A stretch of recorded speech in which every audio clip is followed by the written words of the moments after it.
경제학과 함익병의 Political Medicine 지금 시작합니다.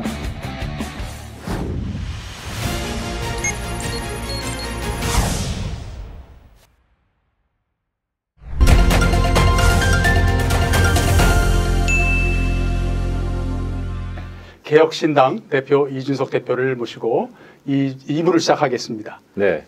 네. 한국의 희망당 맞죠? 예. 양영재 의원이랑 합당하셨잖아요. 맞습니다. 예. 양영재 의원하고도 개인적으로 친분이 있으신 것 같은데. 네. 뭐 네. 저는 좀 도와드리다가 네. 저는 이제 밖에 나와서 예. 방송도 하고 연구하고 있습니다. 네. 네. 자, 새로 이제 힘이 좀 합쳐졌어요. 예. 탄력을 좀 받으신 것 같아요. 어때요? 아무래도 지금 저희는 제가 뭐 예전에 양대 정당이 아닌 당을 안 해본 게 아니거든요. 예. 바른정당 해보고 바른미래당 해보고 또 새로운 보수당 해보고 다 해봤기 때문에 네. 지금 시기에 무엇이 필요한지는 알고 거기 따라 움직이고 있습니다. 아, 예, 그래서 계획대로? 이게 좀 있으면은 정신없는 시간들이 흘러가거든요. 네. 그래서 그때가 되기 전에 내실을 다져놓는 게 중요하다. 아하. 예, 그렇게 해서 준비하고 있습니다. 현재 당원이 몇 명이죠? 저희가 온라인으로 한 56,500명 정도 있고, 네. 그리고 페이퍼까지 하면 6만 명 정도 되고요. 네. 한국의 희망 측에서 합류하게 되면 6만 6천까지 갈 것이다 이렇게 보고 있습니다. 네. 네. 실시간으로 이렇게 파악이 되는 모양이죠. 저희 홈페이지 상단에 띄워놨습니다. 네. 저희 투명하게. 아, 예, 그렇군요. 예. 그 다음에 네. 뭐, 당비는 잘 내시나요? 당비는 이제 어제부터 CMS 계좌 동의 받기 시작했거든요. 네. 그러니까 다 약정 금액은 있는데 거기에 대한 동의를 하게 되면 이제 인출이 되겠죠. 네. 그런데 당비는 제가 국민의힘 당대표를 받기 때문에 아는데 거기보다 평균 납부액수가 좀 큽니다. 아, 예. 네. 축하할 일이네. 아, 예. 네. 그래도 절대적인 당원 수가 많이 차이 나니까요. 예. 네. 네. 저는 이제 좀 그 질문이 결이 좀 약간 다른데 네. 저는 정치학을 연구를 하면서 이제 예. 이준석 대표님을 그 분석을 해봤어요. 예. 여기까지 분석을 해봤는데 같이 한번 보시고 네. 말씀 나누겠습니다. 연설문이 몇 개가 있죠. 예. 이거를 봤는데 몇 가지 특징들이 좀 발견되더군요. 그래서 첫 번째 그 워드 클라우드를 먼저 보시면 사실 이거는 이제 어떤 단어들을 많이 썼느냐의 그 기법이기 때문에 이제 많이들 아시는 부분이라서 네. 그냥 첫 번째 그 수락 연설에는 우리가 제일 컸어요. 네. 우리. 그리고 사람의 변화. 그리고 재밌는 것은 생각을 많이 쓰면서 네. 비빔밥이라는 걸 많이 또 사용하셨더라고요. 일단 그러면 두 번째 가운데 것은 넘어가고 네 번째 끝부분을 보겠습니다. 끝부분은 이거는 이제 새롭게 시작하는 예. 이제 그 변인데 전투가 제일 크게 나옵니다. 네. 전투 그리고 국민만 바라보고 정치 그다음에 선거를 준비한다. 네, 이건 뭐 어느 정도 그 예측할 수 있는 네. 그런 단어들의 그 빈도수겠죠. 자, 조금 잘못됐군요. 이 부분이 사실은 이 부분이 이제 그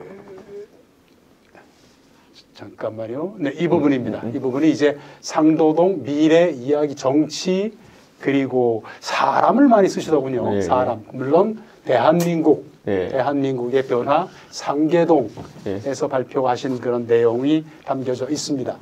두 번째 훨씬 재밌는데요. 두 번째 부분은 이제 워드 임베딩이라는 그런 기법을 해서 봤더니 특별하게 뭐가 보이더라고요. 네. 뭐냐면 채소, 시금치, 비빔밥, 나무, 샐러드, 고사리, 조미료 등등 되어 있고요. 그 다음에 이쪽 부분들은 이제 감성들, 이쪽이 말하자면 레토릭 스킬이라면 이 부분은 정치에 대한 부분들을 어떻게 정의하고 또 사용하는지의 부분. 이 부분은 이제 조금 말하자면은 레토릭 중에서 팟소스에 해당하죠. 다시 말해서 우리, 이야기, 함께 등등 해서 말이죠. 이 부분만 조금 설명해 주시면 좋을 것 같아요. 다시 말해서 레토릭을 제가 이제 분석을 많이 해보는데 레토릭 기법을 많이 사용하시는데 한번 직접 한번 이 연설문을 고민하시면서 어떤 생각을 하셨는지. 저는 사실 대부분의 연설문을 대부분이 아니죠. 모든 연설문을 제가 쓰기 때문에 쓸 때 그 시점에 감정이 많이 드러나죠. 그런데 뭔가 구상을 해가지고 누군가에 표현할 때는 비유나 이런 것들 많이 쓰죠. 그랬을 때 현재 상황을 뭐에 정확하게 비유할 것이냐에 대한 고민을 많이 하게 되고요. 그러다 보니까 이제 이런 아까 말했던 뭐 음식 재료에 섞어서 얘기했던 공존을 얘기하기 위해서 이런 키워드를 많이 썼던 그런 기억이 있고요. 제가 쓰면 거의 다 그 일필휘지에 갖고 있습니다. 그냥 한 번에 쭉 써놓고 그 다음에 좀 이제 쳐낼 거 쳐내고 이런 식으로 많이 쓰거든요. 그렇기 때문에 흐름은 항상 유지하려고 하면서 글을 쓰기 때문에 잘 읽히긴 할 겁니다. 네. 이게 근데 확실히 예. 전문가가 보는 건 분석을 이렇게 하는데 저도 이제 이준석 네. 대표의 연설문 특히 이제 뭐 대표 취임 수락 연설 이런 예. 걸 보면 지난번 그 국민의힘당의 그 당대표 선거에서 수락 연설을 봤을 때는 그 누구죠? 천년의 사랑인가요? 노래 가사를 그대로 갖고 임재범. 임재범의 임재범. 너를 위해 너를 위해죠. 예, 너를 위해 그 가사를 그대로 맞습니다. 패러디해서 썼더라고요. 네, 그래서 네. 아 정말 멋있다라고 나는 생각을 했었어요. 네. 예. 네. 그다음에 이번에 또 이제 신당 당 대표 수락 연설할 때는 당금질이라는 거를 네. 그렇게 어려운 단어를 네. 그렇게 또 쉽게 재밌게 썼더라고요. 네, 네, 저도 이번에 공부를 했잖아요. 서양 당금질하고 우리 한국의 당금질이 다르더라고. 아, 그렇군요. 기름 담금질이랑 물 담금질. 물 당금질이랑 달라요. 그래서 그런 거를 맞습니다. 어떻게 연설문에 인용할 생각을 해요. 되게 좀 네. 어려운 얘기잖아요. 그게 생각해보면은 네. 그 되게 얕은 지식의 범주였던 게 그 유튜브에 가면은 대장장이 하는 프로가 있습니다. 있어요. 그저 봐요 맨날. 네, 재밌어요. 거기에 네. 얼마 전에 그 환도 만들기 나왔어요. 우리나라에서 네. 특집도 했었어요. 그게 이제 물담금질 하는 걸 이제 물담금질. 해서 하는 네. 건데 사실 우리나라에서 연설문 쓸 때 저는 이런 생각해요. 그러니까 국민의힘이든 어떤 당이든 저도 제가 최고위원도 해보고 대표도 하지만은 보통 아침에 모두 발언이라는 걸 이제 하게 되는데 그게 대표나 이 정도 되는 사람들이 되면은 자기가 스스로 써야 되는데 대부분은 보좌관한테 위탁해요. 읽죠 그래서. 자, 그러면 이게 구조가 어떻게 되냐면요. 아침 9시에 회의다. 그럼 보좌관에 써오라 그러면요. 보좌관이 참고할 수 있는 유일한 소스는 그러고 나서도 그 대표나 자기한테 지시한 사람 요금만 먹는 방법은 뭐냐면은 조선일보, 중앙일보, 동아일보 사설 놓고 법을 쓰는 것밖에 없어요. 그렇죠. 그러니까 어떤 사람은 왜 보수정당의 당대표는 매번 조선일보, 중앙일보, 동아일보 사설과 똑같은 얘기를 하냐 이렇게 보지만요. 자기가 글을 쓰기 싫어하니까 보좌관한테 위탁 주고 보좌관은 아침에 일어나가지고 새벽에 일어나가지고 볼 게 그거밖에 없으니까 그거 보고 쓰는 거예요. 그러니까 이게 무슨 얘기냐면요. 보수정당이 사실 어떻게 보면 정당이 어떤 진영에서 컨트롤 타워가 돼야 되는 것이고 거기에 당대표가 권위를 가지려면은 어떤 생각을 가지고 이걸 진영을 이끌지를 고민해야 되는데 그거 고민 없는 거죠. 왜냐? 아침부터 사람 만나시고 조찬 모임 가려니까 아침에 일어나가지고 7시부터 밥 먹고 8시에 또 밥 한 번 먹고 9시에 회의 나타나는 이 삶을 살니까 내가 무슨 메시지를 내냐에 대한 성찰이 아무것도 없는 거예요. 아니 그렇게 밥을 맞습니다. 열심히 먹어야 좋은 소리 듣잖아요. 그러니까요. 예의 바르다. 그러니까 뭐 거의 밥 먹고 남는 시간에 정치한다 이런 얘기가 날 정도로 그거 가지고 밥 먹으면 뭐겠어요. 사실 당대표 만나고 싶어하는 사람 뻔하죠. 그렇죠. 민원 아니면 청탁이죠. 그런데 이게 저는 정치의 본질 문화가 되는 게 되게 피곤하다. 좀 그런 생각하죠. 네. 몇 개 더 보겠습니다. 예. 이걸 넘기고 뒷부분에서 새로운 이제 기법을 한번 봤는데 이것은 그 공통으로 발생하는 명사들을 이 공히 4개에서 똑같이 나타나는 거예요. 네. 이것은 뭐냐면 우리 말하자면 이제 어떤 소속감을 많이 그 가리키는 혹은 의미하는 그런 단어를 많이 쓰고 있고 선고와 생각이라는 것이 항상 나와요. 그만큼 그 어떤 그 고민을 하면서 생각하면서 정치를 하거나 혹은 글을 준비하거나 그런 것이 아닌가 하는 생각이 들고요. 물론 당연히 다른 것들이야 이제 어떤 정치인은 사용할 수 있는 것인데 생각이라는 단어가 똑같이 연설문 4개에서 등장한다는 것은 조금 저는 좀 그 의문이었고요. 그 다음에 이제 새롭게 고유 발생 명사라고 하는 것은 각 연설문마다 한 번씩 그러니까 새롭게 가장 많이 쓴 단어 공통이 아닌 그래서 역시 마찬가지로 비빔밥, 뭐 용광로, 샐러드 등등 역시 연설문 1에서는 가장 레토릭 스킬이 많이 보였던 모습이 아니었나. 저는 생각이라는 단어가 왜 많이 쓰이는지 알 것 같은 게요. 네. 제가 항상 제가 연설문을 쓰거나 이럴 때는 내 생각은 이렇다가 우선 기본적인 얼개예요. 네. 그리고 보통 다른 사람의 생각을 궁금해하는 그 내용이 들어거든요. 이 생각인데 당신의 생각은 어떻냐. 뭐 여기 공존 같은 것도 이제 나오는 게 내 생각과 다른 생각이 공존할 수 있다면 뭐 그게 샐러드 볼이고 뭐 이렇게 나가는 거거든요. 비빔밥이 되고 이렇게 나가는 네. 건데 제가 대한민국 정치하면서 제일 황당한 게 뭐냐면은 생각의 흔적이 안 보이는 사람이 너무 많아요. 생각을 많이 하면 4가지가 없다 그러지 않아요? 그러니까 제가 이런 거죠. 그러니까 그 최근에도 제가 이제 병력 관련해가지고 예. 뭐 좋은 발상을 냈던데. 제 아이디어는 공무원을 하는 사람들 중에서 좀 그래도 물리적인 활동을 많이 하는 직렬에 있는 사람들은 여성도 호봉 인정되고 봉급 충분히 나오는데 군대 가는 걸 의무화하면은 아예 포괄적인 여성 징병제를 하지 않고도 병력 수급 문제를 일부 완화할 수 있지 않겠느냐 이런 취지로 얘기했는데 제가 봤을 땐 여기 이거 별로 급진적이지도 않거든요.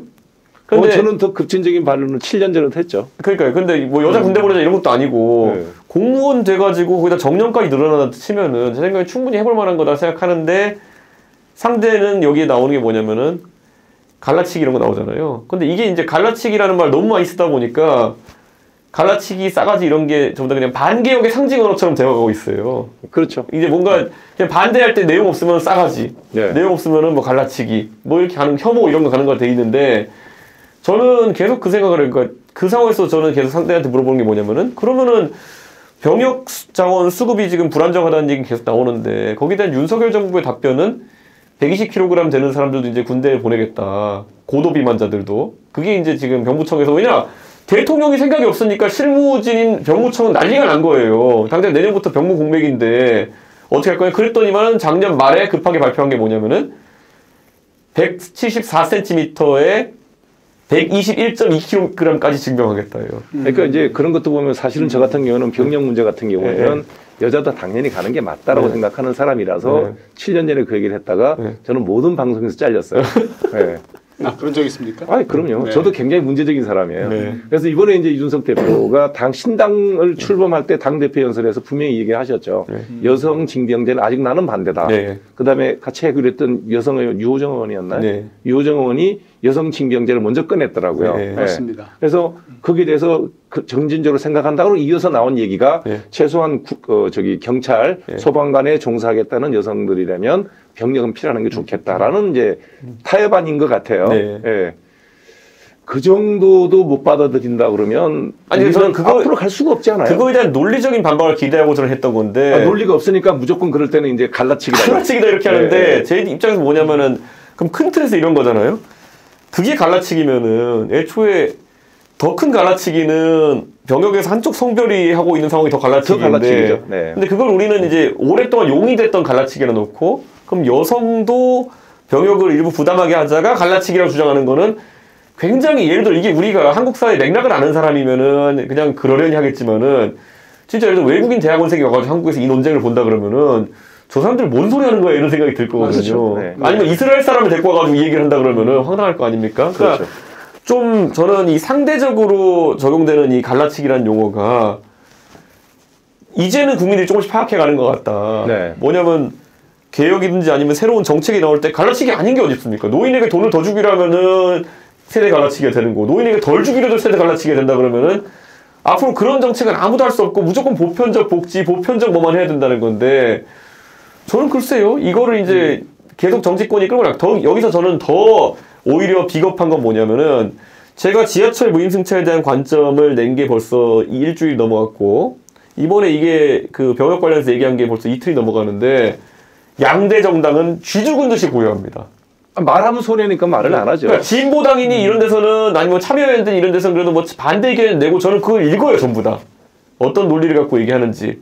근데 무슨 국민의힘 대변인이라는 사람은 방송 나와가지고 뭐 갈라치기를 하고 이준석이 갈라치기에서 2대1 표를 모아서 비례를 먹으려고 한다는지 이건 자기들 정치 평론이고요. 이건 대한민국 중차대한 병력 수급 문제인데 이거를 정치적 그냥 그 종편 뒷담화 토크로 바꿔버리는 거예요. 그러면은 자 이 상황에 공무원들은 뭐합니까? 병무청은 지금 당장 병력 모아야 되는데 안 되니까 자기들 딴에서는 그 기준만 들어서 올리는 건데 114cm에 121kg이면요. 제가 뭐 차별하자는 게 아니라 그분은 군대 생활 못합니다. 군대 보내면 그분이 정상적인 군대 생활을 하기 위해 가지고 오히려 지원해야 되는 사람이 많은 거예요. 그게 이제 관심병사라 그러는데 요즘 뭐 또 뭐 돌봄이 필요한 병사 뭐 이렇게 이름도 바꿨던데 사실은 정상적인 개병제 국가에서는 70% 이상 징병하면 그때부터는 제대로 된 군인들을 키울 수가 없어요. 지금 거의 90%가 넘어가거든요. 지금 90% 넘었어요.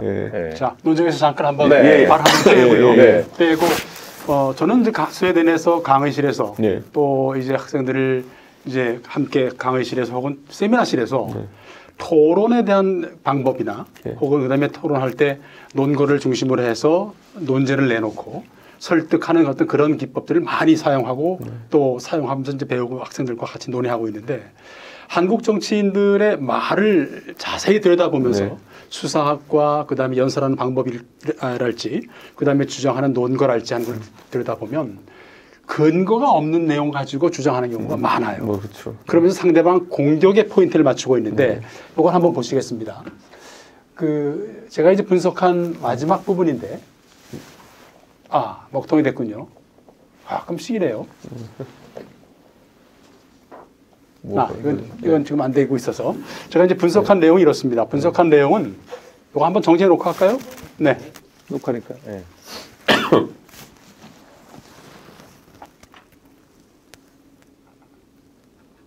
오케이. 자, 제가 이제 이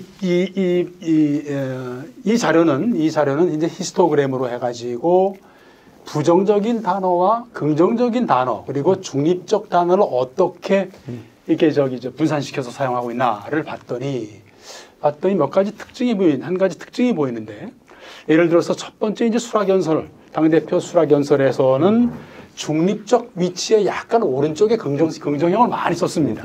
네. 근데 이제 이 패턴을 가끔씩 보시면은 어느 한 순간에 특히 세 번째 연설이죠. 세 번째 연설은 이제 아마도 그 당시에 그 관훈 토론에서 이제 말씀하신 건데 상당히 톤이 부정도 아닌 긍정도 아닌 중립적인 가장 큰 다양한 그러니까 중립적인 언어로서 단어로 사용하시더라고요. 이런 특징을 받고 대선 전인가요, 여기? 대선 전이죠. 여기 대선 대선 전입니다. 네. 그리고 맨 마지막 것인데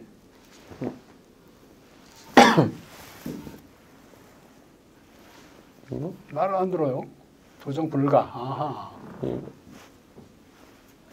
아까 홈페이지 잠깐 눌렀다가 하니까 됐죠? 아니 이런 거 탁 생겼을 때 그래도 딱 익숙하게 손을 뻗네. 다른 사람 같으면 가만히 있을 텐데. 네. 연설문에 보면 맨 마지막에 이제 그 사태의 변입니다. 상계동에서. 네.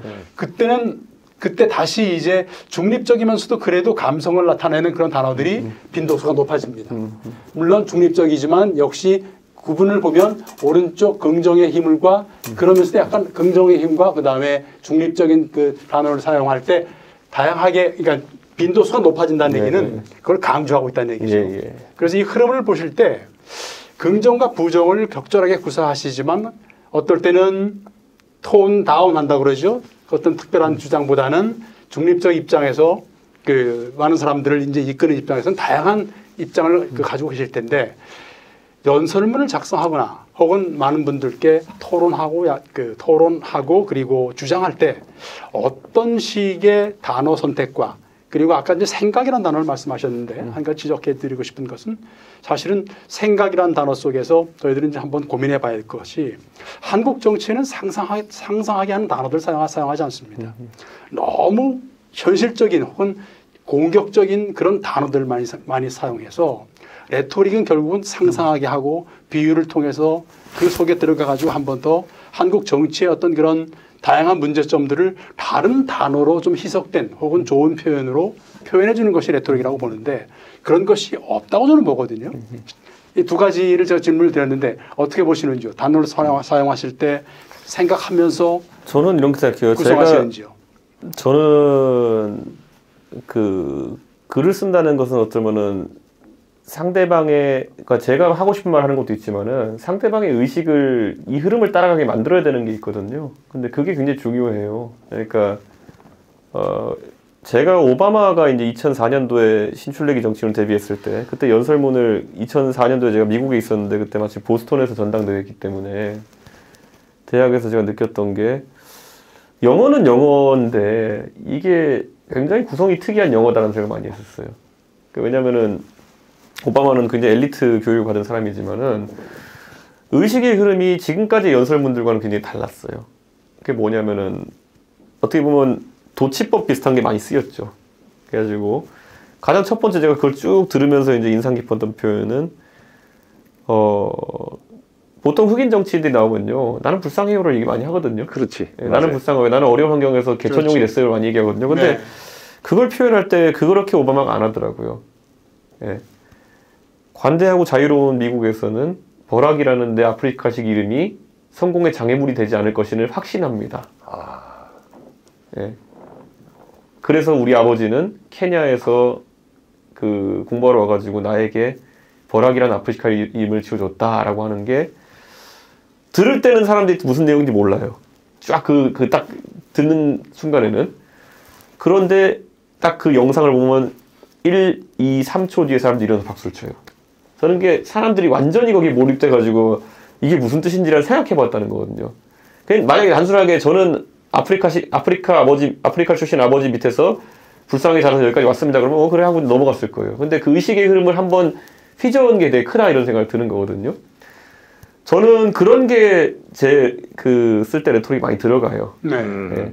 그래서 그런 거를 몇 개 찾아볼 수 있는 대표적인 문장들이 좀 있을 거예요. 그래서 제가 예를 들어 그 전당대회 때 대구에서 했던 연설 같은 걸 보면은 그런 걸 많이 가미하기 위해서 노력했어요.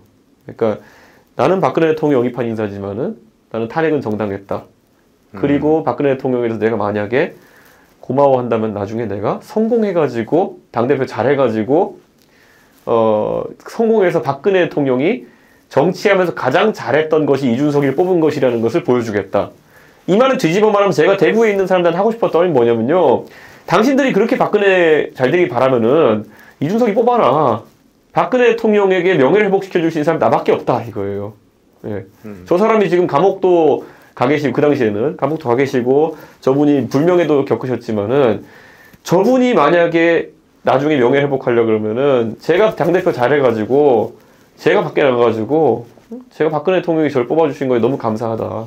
이 말을 하는 것만이 유일하게 박근혜 대통령이 명예 회복하는 길이다를 뒤집어 쓴 거죠. 네. 그러니까 그런 게 도치나 이런 레토릭이 굉장히 중요한 거거든요. 그래서 저는 그리고 어떨 때는 이 도치가 첫 번째 오바마의 계속 두 번째는 치환이 되게 중요하고 하나는 발상의 전환이 되게 들어가야 되는 건데 그때 2004년도에 오바마가 딱 연설할 때 사람들이 또 일어나서 박수 쳤던 적이 뭐냐면은 그거거든요. 이라크 전쟁에 찬성하는 애국자도 반대하는 애국자도 찬성하는 사람도 반대하는 사람도 다 애국자다. 이 관점이 쉽지가 않아요. 우리가 이제 듣고 그렇죠. 이제 사는 거지. 그때는 이라크 전쟁에 대해서 의견을 말하기 강요받던 상황이었어요. 지금도 대한민국에서 정치하다 보면 항상 강요받잖아요. 근데 그걸 그렇게 쾌도난만까지는 아니지만 한 단계 차원을 높여가지고 이야기할 수 있는 거는 굉장히 중요한 거거든요. 그러니까 저는 그런 표현들을 많이 녹여내려고 하죠. 근데 이제 그거는 준비된 연설이고 네. 사실 제가 깜짝 놀랐던 게 저랑 생각이 되게 비슷한 점이 많다는 걸 느낀 게 언제였냐면 전주에서 네. 누구죠 의원님? 강성희. 네, 강성희 의원이 어떻게 보면 대통령한테 무리한 행동이긴 하지만 한 지역구의 국회의원이 못할 말은 아니었다라는 생각도 드는데 그게 이렇게 이제 입이 막혀서 사지를 들려서 이제 경호원한테 끌려나가는 상황을 보고 저는 생각났던 게 오바마 연설의 생각이 나더라고 바로.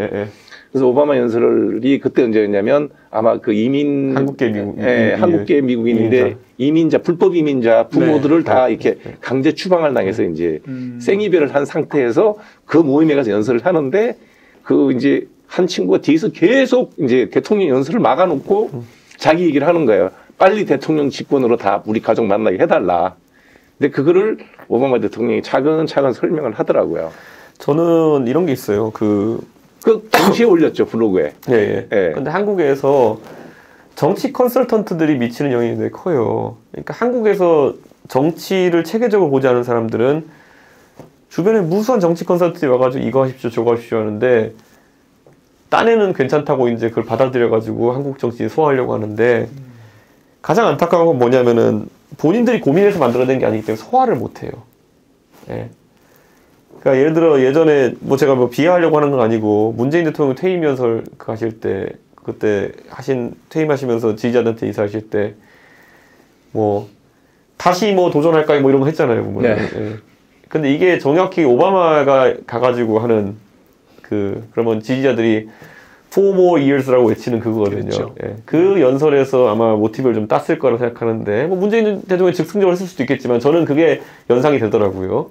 근데 그런 것들을 소화를 잘 못해요. 그러니까 맞습니다. 그런 게 있고 예를 들어 아까 오바마 연설에서 보면은 그거 말고도 뛰어난 문장들이 많았는데 예를 들어서 거기서 흑인의 미국, 백인의 미국, 라틴계 미국, 아시아계 미국이 따로 있는 것이 아닙니다. 오직 United States of America, 미합중국이 있을 뿐입니다라는 그 표현은 거의 그 연설의 키 문장이었는데 이거를 한국에서 나중에 초록색 국민의당 시절에 안철수 대표가 나와가지고 하십니다. 그거를. 근데 뭐 진보의 나라, 보수의 나라가 따로 있는 게 아닙니다. 뭐 이렇게 하는데 우선 누가 컨설턴트가 얘기 줬을 텐데 소화가 안 되는 거죠. 왜냐하면 문장 자체가 비슷해야지 똑같으면 안 되는 거거든요.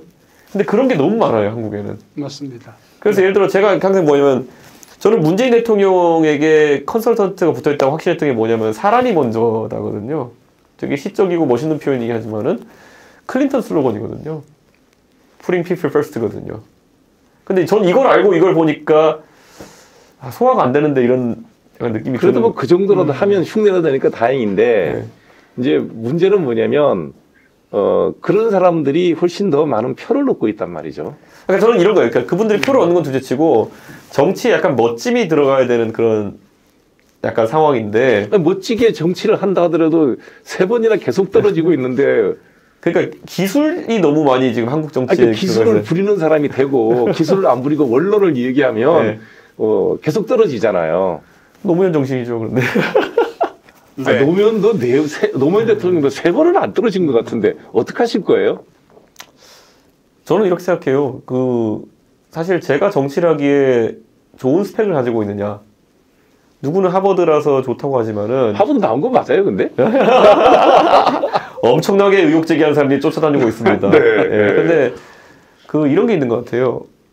대한민국의 정치인들에게 기대하는 서사로 봤을 때 저는 학벌 빼고는 다 마이너죠.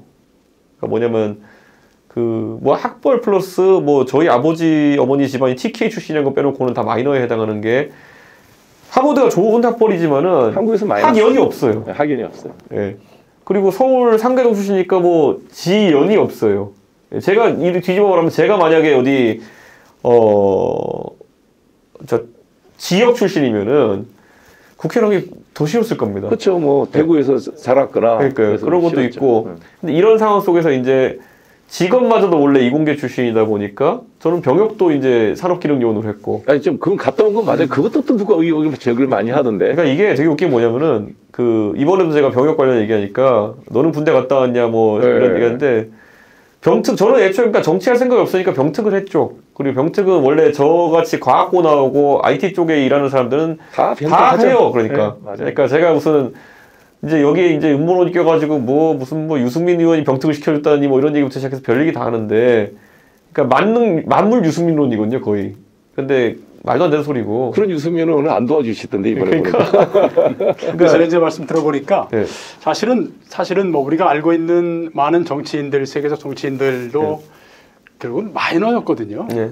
오바마 같은 경우도 말하자면 일리노이 출신에 물론 이제 서서히 커갔습니다만은 그럼에도 불구하고 흑인 출신이었고 그다음에 어떤 학연 지연 없이 오로지 자기만의 실력으로 커간 사람이고 뭐 링컨도 마찬가지 아니겠습니까? 네. 어떻게 보면 가장 밑바닥에 그렇죠. 마이너 리그에 있으셨던 분이고 또 그랬던 분이기 때문에 저는 마이너라는 것 자체가 어떤 그 한계가 되거나 혹은 제약이 되는 어떤 그런 사회가 대한민국은 이제 더 이상 되면 안 되겠다 그런 차원에서 좋은 의미가 있다고 보고요.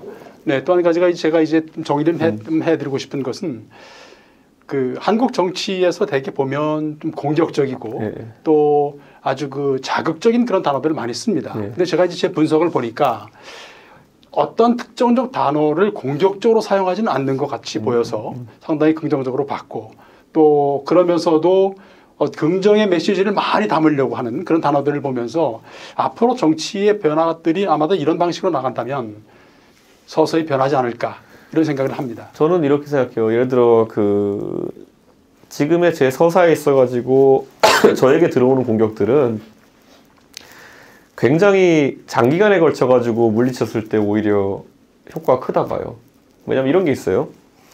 아까 오바마 얘기 계속 하자면 오바마를 저는 되게 분석을 많이 했던 게 뭐냐면 오바마가 가장 많이 공격받던 지점이 뭐냐면요. 흑인 같지 않은 흑인이라는 거였어요. 네. 그러니까 흑인인데 어쨌든 어머니는 백인이고 백인 교육 받았고 그리고 아버지도 흑인인데 미국 흑인이 아니라 케냐 흑인이에요.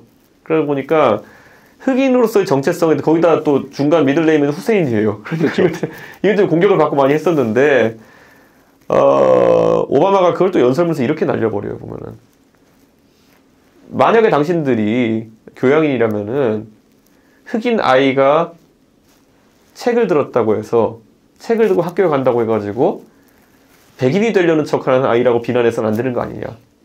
예. 그런 걸 당신들은 다 알지 않느냐 이렇게 얘기해버려요. 근데 그게 굉장히 반향이 컸어요. 그 이후로 오바마가 흑인 아닌 흑인이라는 얘기가 싹 들어갔거든요. 그러니까 여유를 가지고 풀어내야 되는 거고 저는 이번에도 제가 이렇게 뭐잖아요. 보면 이번에 제가 2개 정책 연달아 발표하면서 저는 계속 이렇게만 얘기하고 있어요. 봐라. 얼마나 반개혁적인 사람들이 개혁의 화두를 내용 없이 비판하기 위해서 꺼내드는 단어가 갈라치기와 혐오인지를 봐라. 근데 저는 이게 만약에 제가 의도하는 대로 만약에 저들의 그 반개혁적 용어가 국민들에게 야 쟤는 진짜 맞는 얘기인데 왜 계속 갈라치기라고 혐오 이게 각인되는 순간 지금까지 저에 대해서 갈라치기니 혐오니 했던 공격들은 10배 이상으로 반작용이 돼가지고 저들을 덮칠 겁니다. 근데 이제 그거는 이준석 대표의 희망사항이고, 네. 뭐 저도 뭐 남들이 저를 부를 때는 뭐 준돌이 아빠라 그래요. 네. 너무 이뻐한다고. 나는 이뻐해서 이뻐하는 게 아니라 갖고 있는 정치적인 지향점이 나이 들었지만 저랑 아주 비슷한 관점으로 갖고 있었기 때문에 저는 지지를 이제 공개적으로 하고 그랬었는데, 냉정하게 얘기하면 선거가 지금 70며칠 뒤로 다가왔어요. 근데 메이저 신문, 왜냐면 그게 아직까지 우리나라 메이저 신문이고 메이저 언론이잖아요. 메이저 언론에서는 이런 주제보다는 지금 대통령과 한동훈 비대위원장의 뭐 어떤 갈등 관계 이게 신문에 다 나와요. 그리고 그게 악수하고 뭐 화해했다 이렇게 하고 또 뉴스 나오고. 다음 이재명 민주당 대표 같은 경우에는 뭐 부상에서 회복돼서 당에 복귀했다 이런 게 뉴스에 다 나와요. 그러고 난 다음에 무임승차 문제는 쥐꼬리만큼 나온단 말이에요. 이런 상황을 극복하지 않고 2달, 석 달 안에 이제 다가와 있는 선거를 이길 방법이 있나요? 저는 이미 그 이슈의 관통력이라는 거는 상당 부분 어쩌면은 그 한동훈 위원장이 그 뭐 대통령이랑 오늘 밥을 먹었다니 뭐 이런 뉴스보다도 어제 밥을 먹었다니 이런 것보다도 관통력이 클 거라 봐요. 그러니까 왜냐면은 우임승차나 이런 이슈들 같은 경우에는 논쟁이 되는 이슈거든요. 그러니까 우리가 고깃집에 앉아가지고 보통 고깃집 이론이라고 하는데 친구들끼리 3사람 앉아가지고 한동훈, 윤석열 두 분이 뭐 갈등이 있었다. 그리고 뭐 이거는 논쟁의 대상이 되지 않아요. 그냥 그냥 귀에 한번 들어갔다 빠져나가는 뉴스인데 논쟁이 있는 이슈 같은 경우에는 항상 선거의 중심에 설 수밖에 없고 이거에 비슷한 사례로도 우리가 거꾸로 얘기하는 게 뭐냐면 보통 무상급식 같은 이슈인 거죠. 그게 그 사실 2010년대에 선거를 관통했던 그러니까 지방선거와 그 다음에 국회의원 선거까지 관통했던 이유는 논쟁이 되는 이슈라서 그래요. 그러니까 저는 이거를 물론 1, 2당의 그런 어떤 투사력은 아니겠지만은 투사해 놓은 것이고 저는 이게 승수 효과가 날 것이라는 기대를 갖고 있는 거고 다만 이제 안타까운 거는 그 보수 언론이나 이런 곳에서 결국에는 자기들이 아직까지 국민들의 여론 지형을 쉐이핑할 수 있다고 생각해서 사실 보수는요, 이런 이슈 파이팅 없이 이제 선거 이길 수 없는 인구 구조가 됐어요. 근데 그걸 받아들이지 못하는 상황 속에서, 자, 보시면은, 그 도장론 났을 때, 2016년 총선 연거 단위로 도장도 옥선 들고 나르시 할 때. 그 총선에서 어떻게든 보수 언론이나 아니면 다 선거 이기기 위해 가지고 달라붙어가지고 미화하려고 해서도 안 되는 거예요. 2020년 총선 때 지금의 한동훈 위원장 영웅시하는 것만큼이나 황교안이라는 사람을 보수의 구세주로 띄웠는데 그냥 안 되는 거예요. 그러니까 왜냐면은 그 관통력이라는 것이 이제 그분들이나 그 회사들이 하는 것만으로는 선거 이길 정도에 달아나지 못한다는 거거든요. 그 대목에서 제가 반론을 제기하는 게 뭐냐면 그때는 양당 구도였기 때문에 일반 유권자들이 옥새 들고 나르샤 꼴도 보기 싫어. 그래서 민주당 찍었어요. 네. 황교안 대표가 했던 그런 부정적으로 극보수적인 성향에 반대했으니까 민주당을 찍었어요. 지금 제3당의 입장에서 자 그러면 똑같다고 쳐요. 지금 현재 보수 진영에 대해서. 그러면 민주당도 찍기 싫어요. 근데 3지역을 들여다봤더니 여기도 갈래로 3갈래로 또 찢어져 있어. 5갈래에서 지금 3갈래로 이제 겨우 합쳤는데 일반적으로 제3지대에 대해서 호의적인 시각을 갖고 있는 유권자들 입장에서 볼 때는 이거 빨리 합쳐야 된다 생각을 하거든요. 제가 이거를 이제 오늘 마침 여기 오기 전에 제가 그 삼지대에서 저랑 바른미래당의 경험을 저랑 같이 하셨던 어떤 의원님이랑 대화를 좀 했어요. 이 얘기를 했어요. 그분도 이제 삼지대에 관심 많아서 이제 여기저기 하는데 딱 이 말씀 하시더라고요. 근데 이 대표 지금 오히려 이 개혁신당이라는 쪽에는 바른미래당의 경험을 하고 그래서 무엇을 하면 되고 하면 안 되는지를 아는 사람들이 있는데 이낙연 대표님하고 저쪽 그 조홍천 의원님 이쪽에서는 저분들은 생각해보니까 삼지대를 경험해보지 않은 분들이야 라고 얘기를 하시더라고요. 그래서 제가 이 말씀 드린 게 뭐냐면 삼지대가 잘된 유형으로 뭐 정주영의 국민당 모델부터 또 무슨 안철수의 국민의당 모델까지 다 있잖아요. 근데 많은 사람들이 안 되는 모델은 뭔지를 경험을 잘 안 해봤어요. 그게 바로 이제 바른미래당 모델이라든지 이런 거거든요. 제가 단순 트라우마 때문에 이런 게 아니라 삼지대에 대한 경험이 뭐 다는 아니겠지만은 지금 이 상태로 뭉친다든지 해가지고는 이길 방법이 없어요. 예. 차라리 독자 노선으로 가는 게 낫다. 그러니까 그렇다기보다는 삼지대가 뭔지를 잘 모르시는 거예요. 그러니까 뭐냐면 그분들이 이제 뭐 정치인으로서는 다 예를 들어 이낙연 대표님도 그렇고 조홍천 의원도 그렇고 정치인으로서 훌륭한 경험하신 분들이지만은 어쨌든 민주당 테두리 안에서 민주당이 잘 나갈 때 잘 나가신 분들이거든요. 그렇죠. 근데 이 경험이 굉장히 커요. 그러니까 이게 한 대에서 3당을 해봤다는 경험이 제가 갑질하려는 건 아니지만은 생각보다 많은 게 해보면 결여돼 있는 경험이거든요. 근데 그거를 지금 보세요. 그래서 지금 보면 냉정하게 빅텐트를 하든 말든 이낙연 대표 측도 조홍천 의원 측도 저희도 이슈 파이팅 해야 되는 시기거든요. 뭐 빅텐트를 뭐 일주일 뒤에 2주일 뒤에 이거는 할 수 있는 거지만은 근데 아까 황교 원장님 말씀하신 것처럼 거대 양당이야 기본적으로 언론이 달라붙어가지고 기사를 내주지만은 삼지대에서 기사 나는 거는 개혁신당밖에 없어요. 제가 보는 입장에서는 이번 기회에 우리가 제3당이 네. 자리를 잡지 않으면 네.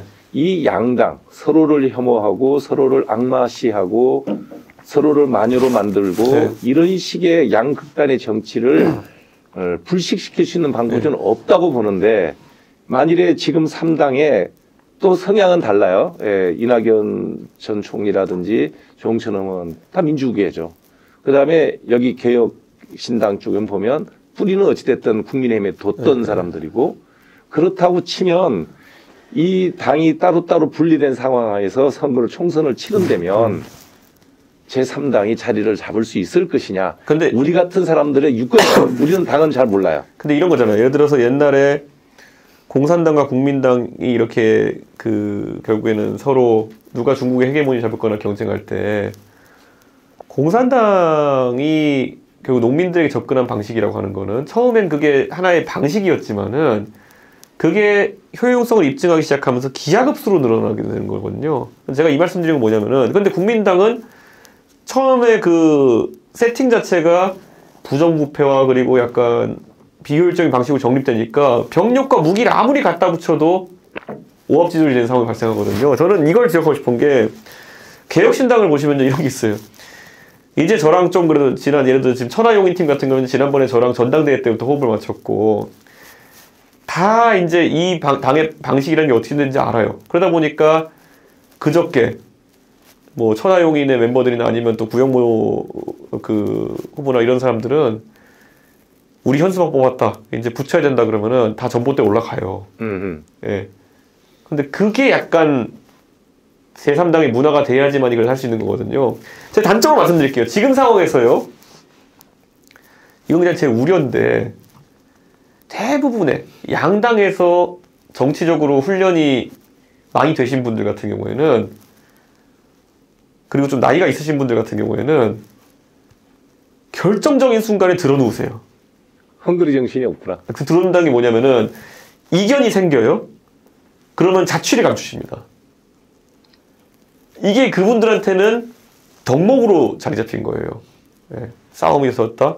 시간을 보내가 시간이 해결해야 되는 거고 나는 나중에 그래도 당이 안 망하거든요. 내가 한 일주일 정도 자리 비워도 다 안 망하거든요. 양당에서는.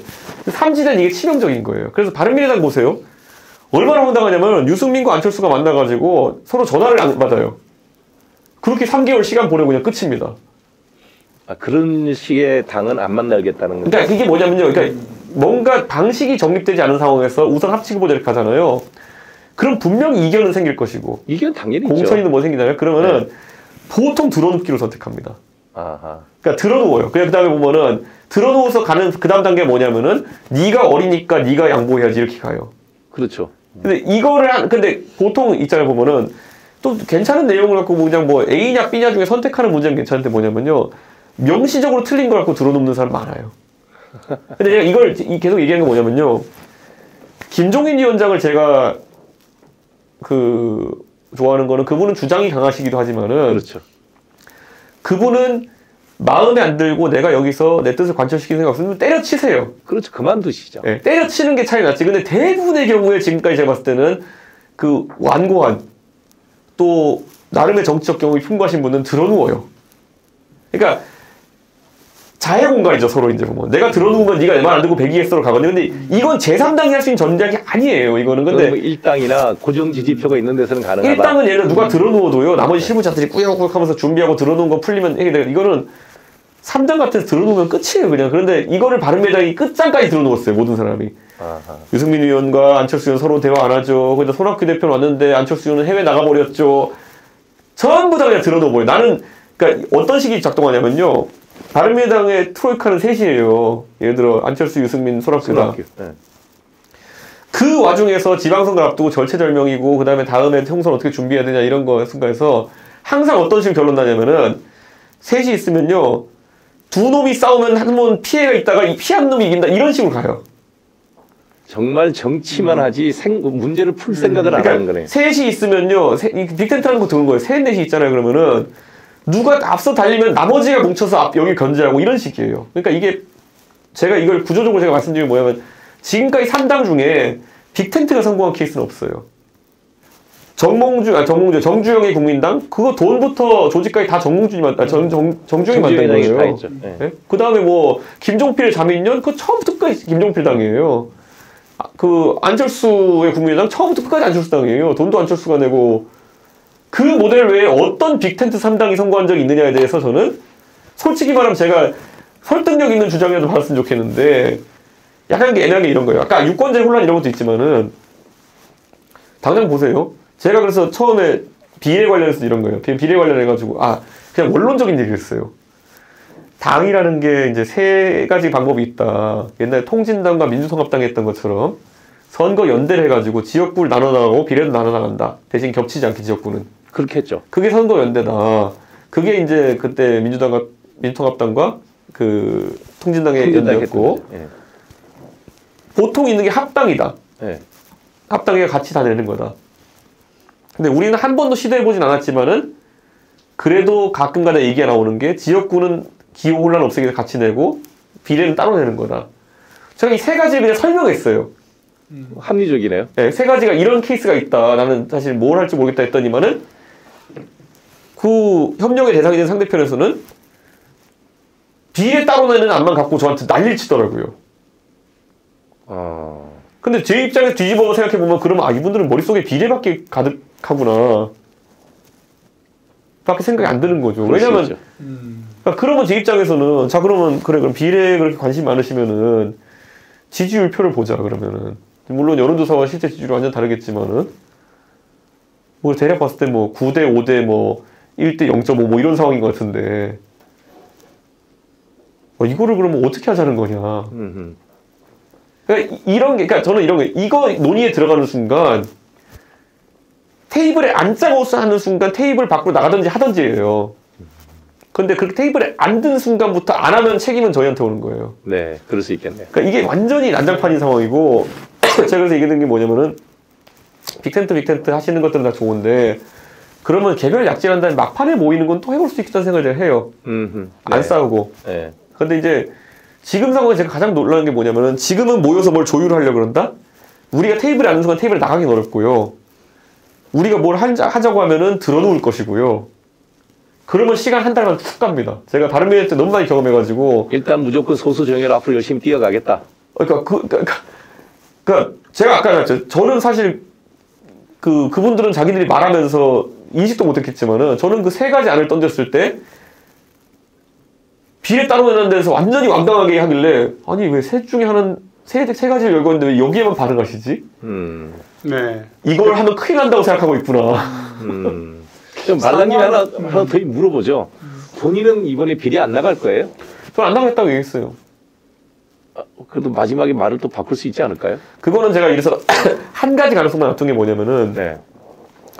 신당이라는 게 이런 게 지지율이 이제 나오는 게 있는데 예를 들어 5가 나오냐 10이 나오냐 15가 나오냐 20이 나오냐 25가 나오냐 완전 달라요. 10이 넘어가고 15가 넘어가면 지역구 출마자가 많이 나오기 시작합니다. 아하. 그러면은 20 넘어가기 시작하면은 당선자를 꽤 내요. 네. 왜냐면 20에다 자기 개인 득표력이 한 50 있는 분들이 합쳐지면 3파전은 될 수도 있거든요. 그렇죠. 그 다음에 25를 넘기게 되면은요, 거기서부터는 어떻게 전략을 짜고 지원 유세하느냐에 따라 가지고 확 바뀌어요, 이제 그러면은. 그러니까 저는 여기서 이제 제 역할이 의석의 극대화라고 했을 때, 지금과 같은 예를 들어 10이나 10 약간 서브 10 같은 느낌이 있고 하다 그러면은, 여기서는 비례 의석수는 고정이고, 개인 영역으로 그냥 지역구 하나를 뚫어내는 힘이 필요한 거예요.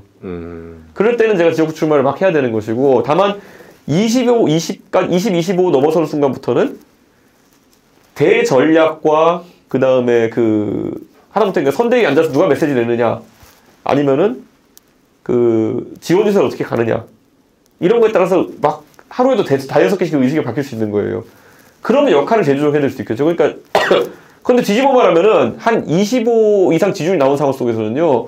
그럼 저는 제가 지역구 잘 골라가면 또 잴 수 있는 상황이에요. 그러면 이제 거기서 자연스럽게 역할이 교체될 수는 있겠지만은 지금 상황에서는 거기에 지지율이 이르지 않은 상황 속에서 제가 비례를 간다고 할 수가 없죠. 그거는. 아니 이제 어떤 얘기가 있냐 그러면 네.